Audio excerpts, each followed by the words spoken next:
Want a cleaner and more organized Android home screen?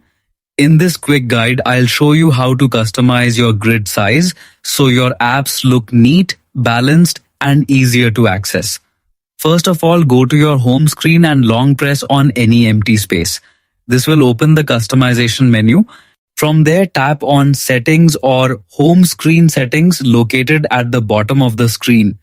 Next, look for the option labeled Home Screen Grid. Tap on it to view available layout options. You will typically see different grid sizes such as 4x6 or 5x6. Select the grid size that best suits your preference.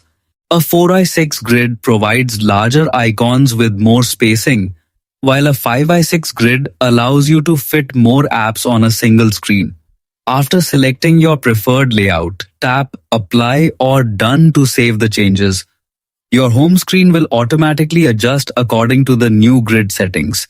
Additionally, you can also customize the app's screen grid and folders grid from the same menu to maintain a consistent and organized appearance across your device. Finally, return to your home screen and check the new layout. Your Android interface should now look more structured, neat, and user-friendly. If it works properly, don't forget to leave a comment below.